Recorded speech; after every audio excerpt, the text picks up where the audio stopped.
besok Muhammad harus kembali sebelum subuh ke bumi. Gak usah lah dulu, gak bisa Masjid Aqsa dulu gitu. Tapi kenapa harus diperjalankan dulu dari Masjidil Haram menuju Masjid Aqsa? Ada ibrah yang harus kita ambil di sini. Ibrahnya tentu banyak, tapi kita mempunyai keterbatasan untuk menggali. Kita pelajari saja yang kita tahu atau yang Bunda sedikit diberitahu, gitu ya. Kita berjalan. Rasulullah diperjalankan dari Masjid Haram menuju Masjid Aqsa. Yang lebih kurang, Masjid Aqsa adanya di mana? Nah, sekarang kita bahas kenapa Rasulullah diperjalankan dulu dari Masjid Haram menuju Masjid Aqsa, tidak langsung ke Sidratul Muntaha.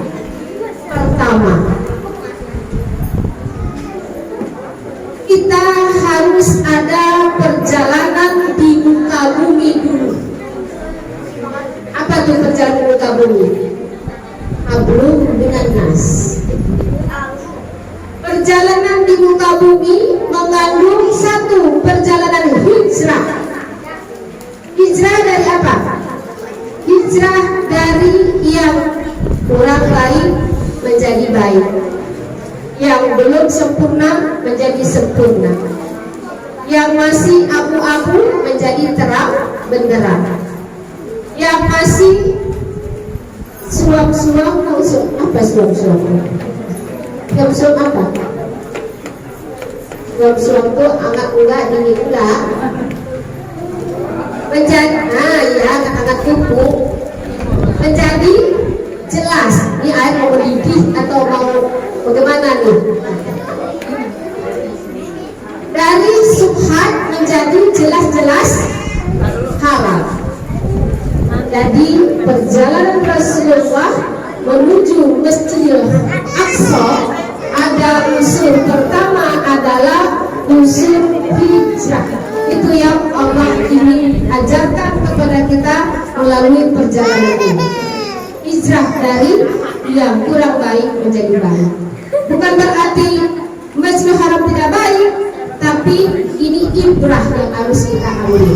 Yang kedua, ada hijrah itu berarti ada hablum minan nas, ada hubungan kita dengan manusia. Maka idealnya, atau kalau kita ingin cepat sasaran, maka kita perbaiki dulu hablum minan nas kita, baru Allah mudahkan kita hablum minallah. Itu hikmah. Saja dulu, tapi insya Allah banyak sekali hikmah di balik itu. Tapi Bunda punya keterbatasan untuk menggali lebih banyak. Tapi yang jelas bukan sebuah kebetulan.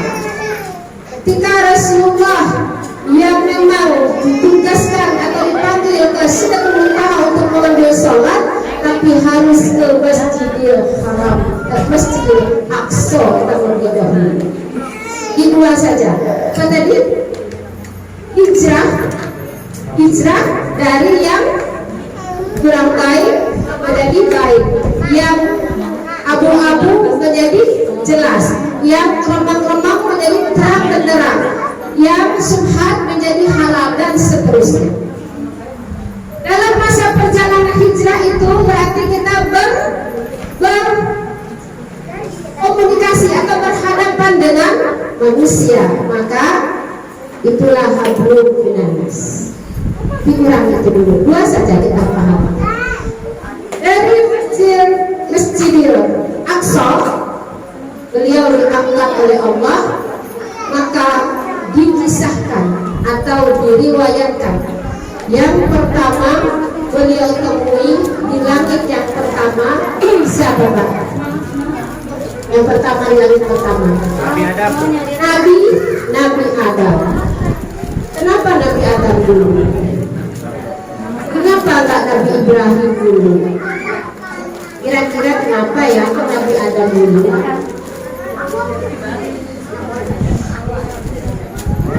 Nabi Adam adalah bapak basyariah atau bapak basyar atau bapak jasmani. Jadi Nabi Adam dan Siti Hawa ketika beliau ditugaskan ke muka bumi setelah mengalami proses menebur dosa. Menebur dosanya berapa puluh tahun Pak? Lebih kurang 100 tahun. 100 tahun tangannya jadi gini, soalnya kalau 100-nya banyak. Setelah beliau mengalami masa pelebur dosa lebih kurang 100 tahun, bagaimana melebur dosanya? Masih pengantin baru terpisah dari pasangan dalam keadaan kesepian, kelaparan, kedinginan lebih kurang 100 tahun hanya karena salah makan.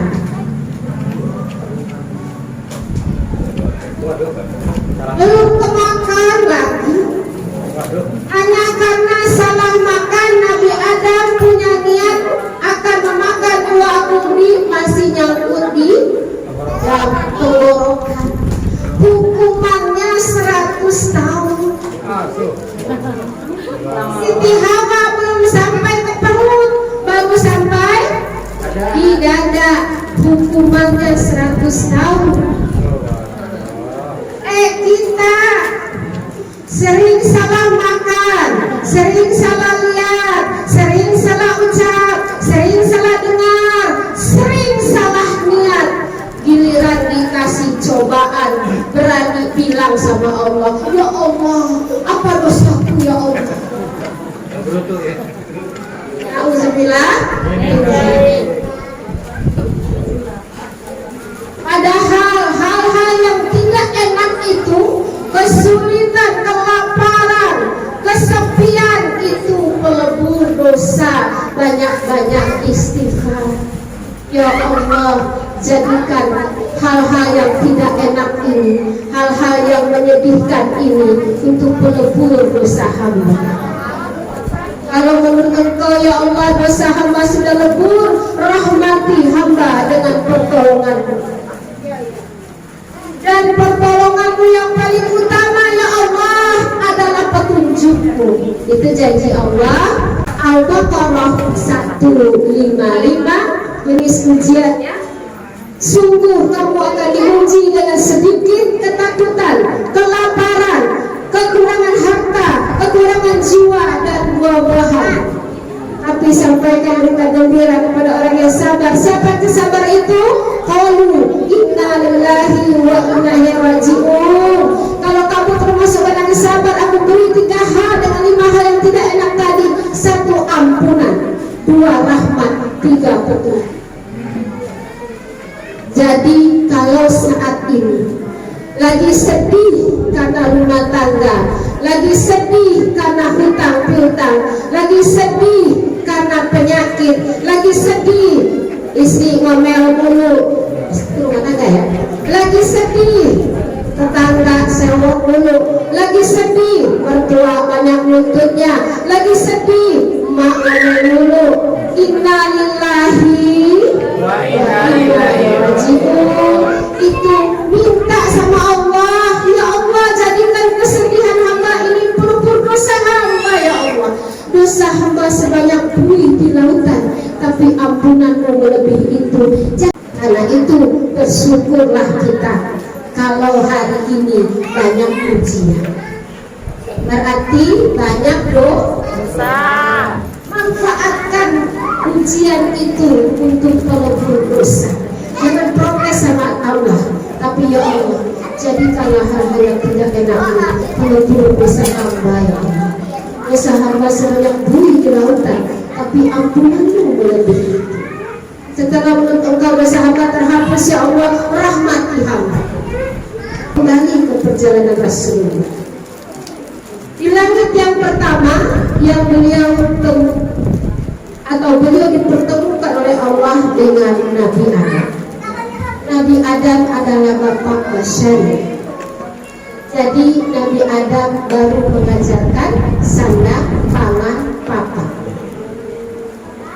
Jadi manusia kalau hidupnya hanya sebatas sandang, pangan, papan, nilainya belum ada.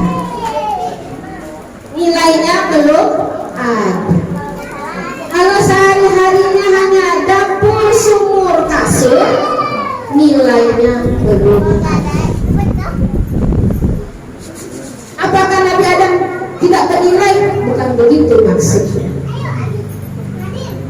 Jadi ternyata Nabi Adam level pertama atau terendah dari 6 nabi berikutnya, karena beliau memang belum mengajarkan ilmu, belum mengajarkan tauhid, tapi beliau baru mengajarkan sandang, pangan, papan.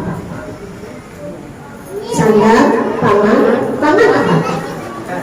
Pangan jasmani dan rohani. Jadi baru ada bagaimana cara memberi makan, bagaimana cara melahirkan, ya, mengurus anak, dan bagaimana cara supaya punya tempat tinggal. Itu Nabi Adam.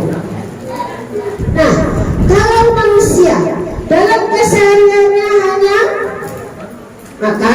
makan jasmani rohani atau biologis, dari pagi sampai tidur lagi, urusannya di otaknya cuma sandang, pangan, papan, dapur, sumur, kasur, belum ada nilainya. Bahkan kalau ini terus berlanjut, kita lebih rendah daripada binatang. Kok bisa? Binatang juga sandang, pangan, papan. Binatang hidupnya cuma makan, biologis atau kawin, tidur di mana aja boleh. Tapi jangan lupa, binatang yang dalam kesehariannya walaupun hanya makan, tidur, biologis, dia tidak terputus berzikir kepada Allah. Kita naik ke langit yang kedua. Di langit yang kedua, Rasulullah dipertemukan dengan Nabi Yahya dan Nabi Isa. Nabi Yahya dan kalau Nabi Harun mitranya dimitrakan dengan Nabi Musa, ya. Ini Nabi Yahya dan Nabi Isa. Ternyata beliau sudah lebih tinggi tingkatannya daripada Nabi Adam. Kenapa? Karena Nabi Yahya dan Nabi Isa sudah mengajarkan kehidupan rohani. Jadi sudah ada pelajaran rohani, sudah ada pelajaran bagaimana mengenal Allah, bagaimana menyembah Allah. Sudah ada tadi makanan jasmani. Nabi Yahya dan Nabi Isa baru mengajarkan makanan rohani. Makanan rohani itu ilmu. Roh yang diabaikan atau tidak diberi makanan dengan ilmu, maka roh ini akan sakit. Roh yang sakit akan membuat jiwanya sakit.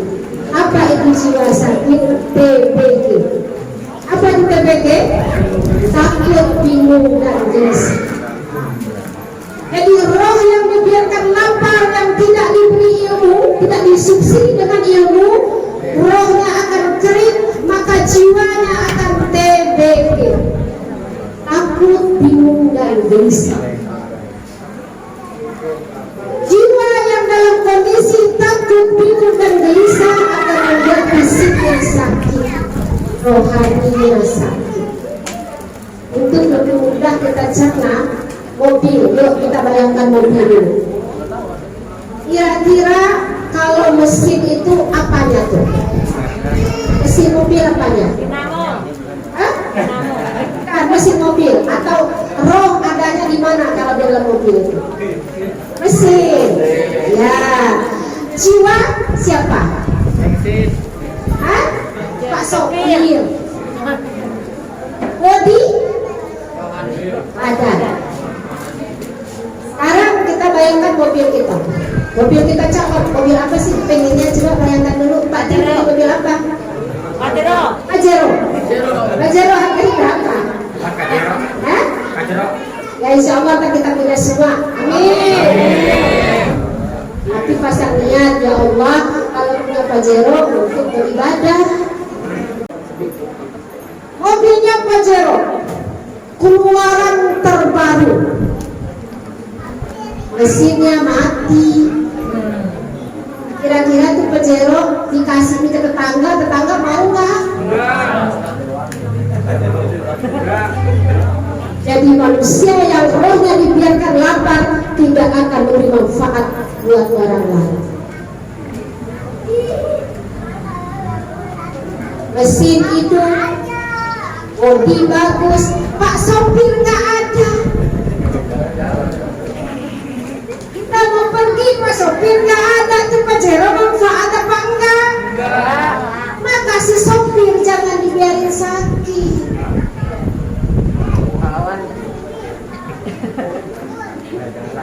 Itu jiwa yang sakit TBG, punya duit TBG, nggak punya duit TBG, punya istri TBG, nggak punya istri TBG, punya anak nggak punya anak, terus maunya apa? Harusnya apa kan itu? TBB. Apa itu? Tenang berkah. Tenang berkah bahagia. Bagaimana caranya? Itu mesin jangan sampai mati, hidupkan dengan ilmu. Bagaimana caranya? Si sopir jangan sakit, pelihara jiwa. Bagaimana caranya? Si bodi mulus. Nah, itu tadi mesin bagus, sopir ada, bodinya sakit. Jangankan remnya putus, spion aja nggak ada satu, kira-kira bermasalah nggak di jalan? Mau pakai, apalagi Pajero itu spionnya asli mahal. Mau pakai, cari dulu ke bengkel, urusan nggak tuh? Makanya pelihara. Itu mobil. Bagaimana dengan kita yang sudah ditunjuk oleh Allah sebagai khalifah di muka bumi? Apakah akan berani menjadi seorang khalifah dengan roh yang kekeringan, dengan jiwa yang sakit, dengan bodi yang urak-urakan? Kira-kira berani nggak? Di langit yang ketiga bertemulah Rasulullah atau dipertemukan Rasulullah dengan Nabi Yusuf. Nabi Yusuf sudah diajarkan oleh Allah hikmah kearifan. Jadi ciri-ciri orang yang rohnya selalu disubsidi ilmu, jiwanya selalu terkendali, fisiknya otomatis sehat, maka ciri-cirinya dia arif.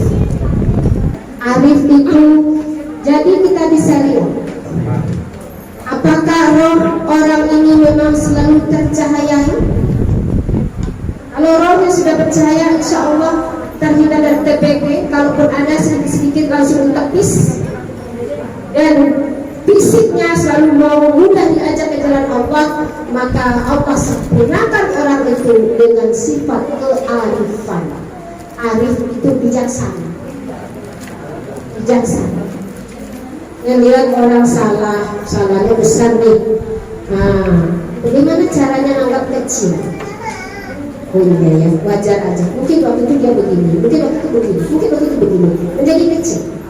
Kalau kecil, bagaimana tidak ada? Oh mungkin waktu itu kondisi begini. Oh begini, oh begini, oh begini. Jadi manusia itu akan naik kualitas dari mata Allah dan dari mata manusia ketika sudah muncul kearifan.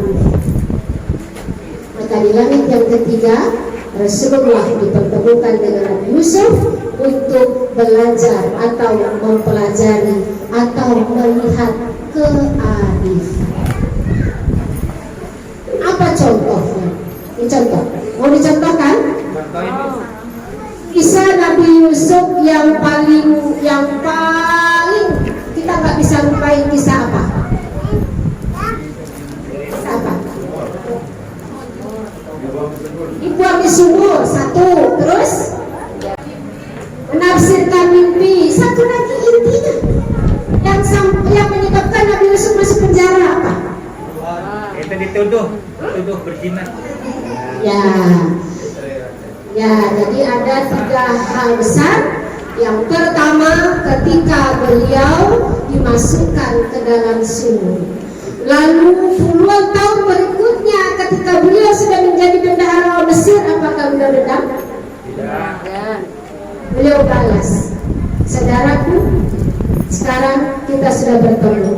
Kesalahan abang itulah yang mengantarkan saya sekarang menjadi orang yang arif dan dipercaya untuk menjadi bendahara Mesir. Abang saya kasih modal.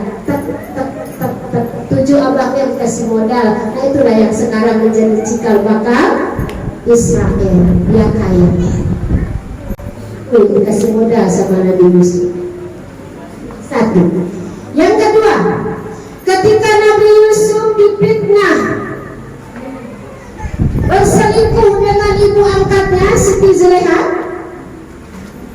apa kearifan beliau? Apa kearifan beliau? Disuruh mengaku, Yusuf, kamu ngaku ya, supaya nama baik istriku ini tertutup. Bagiku penjara lebih baik daripada aku menyatakan apa yang tidak aku lakukan. Beliau milih di penjara daripada dibuat nutupin aib, terus yang salah dibikin benar, yang benar dibikin salah. Beliau milih di penjara, itu kearifan. Karena beliau arif, maka di penjara beliau diberi ilmu oleh Allah, ilmu al-hikmah, menafsirkan mimpi. Dan justru di penjara itulah cikal bakal beliau menjadi bendahara Mesir. Kan dikisahkan bertemu dengan 2 pemuda kan? Kisahnya masih sudah tahu semua. Jadi itulah kearifan. Di tengah-tengah masyarakat, gak usah dulu kita keluar organisasi seperti ini ya bangkit. Ya bangkit ini bermula dari 10 kepala, 10 niat, 10 visi misi. Dengan tanggung jawab yang besar dan mulia, pasti banyak kendala. Pasti banyak kendala. Tapi dalam menyikapi kendala itu perlu kearifan, duduk bersama. Kita naik ke langit yang keempat. Langit yang keempat, Rasulullah dipertemukan dengan Nabi Idris. Nabi Idris, beliau mempunyai keutamaan yaitu ilmu pengetahuan. Nah, tadi kata Bunda kan, orang rohnya keisi, jiwanya tenang, raganya sehat, berarti dia sudah punya arif, sudah punya kearifan. Kok sekarang baru masuk ilmu? Gitu ya. Nah, sifat yang arif yang tadi itu, ada kesalahan besar bikin kecil, ada kesalahan kecil bikin gak ada. Ku akan memudahkan kita menerima ilmu. Karena kita seperti teko ya Pak. Teko kalau ditutup, walaupun airnya banyak kita isi, terisi atau airnya tumpah kemana-mana? Airnya tumpah kemana-mana. Tapi kalau teko dibuka tutupnya, silahkan tuang airnya, walaupun setetes, lama-lama si teko penuh. Dan roh yang bisa menerima nasihat, roh yang bisa pernah menghadapi segala kondisi adalah roh yang tadi sudah ada kearifan, maka mudah menerima ilmu, mudah dikritik nggak tersinggung, dikritik nggak marah. Kenapa kearifan terlebih dahulu yang dibutuhkan, baru ilmu pengetahuan? Karena hanya orang yang legowo yang bisa mudah menerima ilmu. Begitu. Sebelum kita naik dulu ke lantai 5 atau ke langit yang kelima, sampai di sini ada pertanyaan dulu, tidak? Pertanyaan dulu. Jeda sejenak. Kalau terus sudah sampai ke langit yang ketujuh, nanti begitu ditanya lupa. Silakan. Dari perjalanan Masjidil Haram ke Masjid Aqsa, naik ke langit pertama bertemu dengan Nabi Adam, naik kedua Nabi Yahya dan Nabi, ya, ketiga Nabi, keempat Nabi. Nah, ada pertanyaan tidak? Kalau tidak ada, baru kita lanjut. Naik lagi. Harus naik. Oh ya sudah, berarti nggak ada pertanyaan. Udah pinter mulutnya. Ya, setelah bertemu dengan Nabi Idris, kisahkan beliau kan setiap bertemu dengan Nabi, setiap langit kan memimpin sholat ya. Tapi yang ini nanti tidak bisa kita bahas karena semua sudah tahu. Nanti kita akan masuk ke sini. Beliau naik ke langit yang ke-5, bertemu dengan Nabi Harun. Ternyata Nabi Harun dengan Nabi Musa pisah langitnya. Padahal Nabi Harun adalah asisten Nabi Musa. Nabi Isa, Nabi Musa. Nabi Musa cadel. Kan Nabi Musa begitu diangkat menjadi Rasul, Nabi Musa minta, aku tolong dibantu dengan saudaraku Harun karena lidahku tidak fasih. Jadi selama beliau berdakwah, di mana ada Nabi Musa, di situ ada Nabi Harun. Tapi ternyata di langit beliau terpisah. Coba kita perhatikan, kenapa terpisah? Di langit yang kelima, Rasulullah dipertemukan dengan Nabi Harun. Nabi Harun karena beliau memang lisan beliau bagus, karena itu beliau diminta oleh Nabi Musa untuk mendampingi beliau. Beliau mempunyai keistimewaan diplomasi kepemimpinan. Nabi Harun mempunyai kelebihan atau keutamaan, beliau mempunyai diplomasi. Jadi seorang pemimpin itu perlu punya diplomasi atau beberapa untuk pemimpin, dan ada karisma. Apa namanya? Ketika punya ide, sampaikan. Itu bawahan. Kalau nggak ditanya, diam. Saya punya ide ini. Ide dulu tuh, nggak berani protes. Jadi nanti kita tanya, bagaimana pendapat Anda? Saking apanya? Saking diplomasi kepemimpinannya itu bagus dan ide-idenya bagus. Itu dimiliki oleh Nabi Harun. Dan tidak salah Nabi Musa minta digandengkan dengan saudara sepupunya Nabi Harun. Naik ke langit yang ke-6, baru beliau bertemu atau dipertemukan dengan Nabi Musa. Apa yang lebih istimewa daripada diplomasi kepemimpinan? Ilmu politik dan keberanian. Ilmu politik dan keberanian mengatakan tidak ketika harus tidak, maju ketika harus maju, berhenti ketika harus berhenti.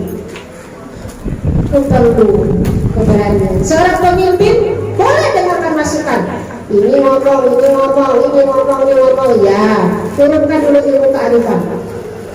Tapi Allah begitu sabar, diproses dulu. Nabi Musa menghadapi Fir'aun, baru ditenggelamkan Fir'aun di laut merah. Kira-kira berapa puluh tahun tuh Pak? Kira-kira ya dari sebelum lahirnya kan Fir'aun sudah mengaku Tuhan. 40 tahun Rasulullah apa? Nabi itu biasanya umur 40. Taruhlah lebih kurang umur beliau 40 tahun. Allah yang berkuasa. Kalau Allah menghendaki, Allah cuma berkata kun fayakun, jadi Allah begitu sabar menunggu, melihat, menyaksikan, mendengar kesombongan Fir'aun sampai detik-detiknya Allah memerlukan wasilah Nabi Musa dan Nabi Harun untuk menenggelamkannya di laut merah. Kembali ke kita. Dan kita baru diuji berapa puluh tahun, Pak? Diuji kesulitan ekonomi berapa tahun kira-kira? Berapa tahun? 10. Diuji isi bawah berapa tahun? 2 tahun. Nah, berarti sudah melebihi waktunya Allah sabar menunggu Firaun nggak? Tapi kita kalau kesana sudah buang, pakai sampai berani bilang, ya Allah, apa dosaku ya Allah? Apa dosaku? Padahal dosa kita sebanyak miliaran. Sudah langit yang keberapa? 5 kurang 10. Pada udah kebayang soto di belakang. Di langit yang ke-7, langit perbatasan Sidratul Muntaha dengan Allah, Nabi Rasulullah dipertemukan dengan Nabi Ibrahim. Nabi Ibrahim, apa yang beliau bawa atau apa keutamaan beliau? Nabi Ibrahim sudah memantapkan keimanan dan tauhid. Dan kita perlu baca, kita pelajari perjalanan Nabi Ibrahim dalam Al-Quran, bagaimana beliau mencari Allah. Dari mulai beliau, ya Allah, bagaimana caranya menghidupkan guru, bagaimana caranya menghidupkan orang mati, seperti apa engkau ya Allah, apakah ini bulan Tuhanku ketika bulan tenggelam, apakah ini matahari Tuhanku. Beliau mencari Allah untuk memantapkan tauhid. Maka Nabi Ibrahim tugas beliau yang tertinggi, yaitu beliau memantapkan tauhid dan keimanan. Setelah itu baru Rasulullah memperoleh tugas, hai Muhammad, suruh atau perintahkan umatmu sholat, perintahkan umatmu mendirikan sholat. Kalau ini tadi apa? Tingkatkan sholat. Oke. Tingkatkan berarti yang pertama, tingkatkan kedisiplinan waktu. Sholat tepat waktu. Ketika Allah memanggil dalam azan, Allahu Akbar, tidak ada yang lain kecuali Allah. Ustaz yang ceramah, tinggalin. Ada acara rapat, tinggalin. Jangan takut ketika ada rapat, sholat dulu. Setelah itu tingkatkan apa? Tingkatkan jangan dulu khusyuk. Tingkatkan apa? Kualitas sholat. Coba baca sama-sama saya surat Inna Anzalna ya. Bismillahirrahmanirrahim. Inna anzalnahu fi lailatul qadr.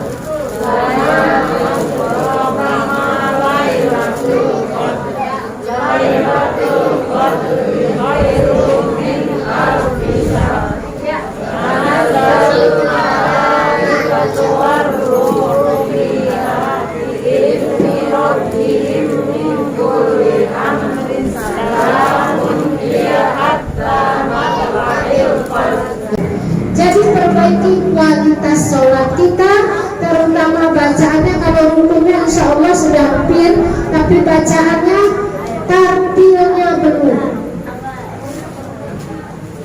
Baru ke tingkat selanjutnya, insya Allah kalau khusyuk itu biarlah Allah yang buka.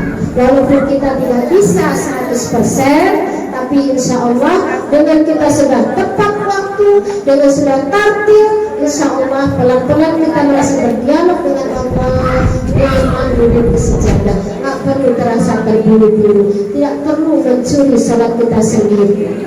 Karena kalau kita sholat tidak tartil, tidak jelas makhraj dan tajwidnya, waktu kita ada berapa jam dalam sehari? 24 jam. Sholat seperti tadi kira-kira berapa menit? 3 menit. Taruh 5 menit. Dengan zikir taruh 10 menit. Kali 5 berapa? 50 menit. Tambah duha berapa? 60 menit. Tambah sholat malam 10 menit, 70 menit. Masih lebih 23 jam silahkan cari dulu. Tapi kita yang 5 menit aja masih nyolong. Maka pencuri yang paling buruk adalah pencuri di dalam sholat. Pak di penjara nggak jelek namanya, cuma nanti di hadapan Allah, ya Allah kemana sholat? Emang kamu sholat ya Allah, kamu melihat. Coba nih dilihatin videonya kita, coba kamu lihat sholat kamu. Maka ketika itu, ya Allah kembalikan hamba ke dunia, ya Allah. Ngapain sholat lagi telat? Sebelum itu terjadi, yuk sama-sama kita mi'rab, kita perbaiki sholat kita, tingkatkan kualitas. Tenanglah dalam sholat sebagaimana kita tenang menghitung duit. Kalau pernah tanya, hitung duit enak nggak? Enak nggak? Hari ini ada tetangga, Assalamualaikum. Oh ke belakang, tanggung. Tapi aneh kalau sholat pengennya buru-buru. Itu kerjaan siapa? Kerjaan singkong. Ya, itulah sholat. Jadi mari kita tingkatkan waktunya, kualitasnya. Insya Allah dengan waktu kita tepat, kualitas kita tak mahal, kajiannya tenang, Allah akan berikan kita kekhusyukan. Maka dengan itulah kita bisa mewujudkan generasi yang cerdas dan insya Allah berakhlak mulia. Anak-anak kita ke depannya subhanallah, insya Allah mereka akan jauh lebih baik. Mereka akan jadi generasi generasi emas karena sudah dibukakan. Kita alhamdulillah diberi pemimpinan oleh Allah berperiode, sudah Allah bukakan jalannya. Maka insya Allah anak kita akan lebih baik daripada kita. Insya Allah. Yang berbahagia semuanya pada hari ini, itulah yang kita bisa renungkan pada hari ini. Perjalanan Rasulullah Sallallahu Alaihi Wasallam, banyak lagi hikmah di balik semua itu. Tapi insya Allah yang kita pelajari hari ini, renungan kita hari ini, kalau Allah tambahkan, insya Allah tambahkan kita kekuatan, kemudahan serta kesabaran untuk kita sama-sama mi'rab. Kita mi'rab bersama-sama. Semoga hari-hari yang tersisa ini semakin baik di jalan Allah, semakin benar di jalan Allah, semakin indah di jalan Allah, semakin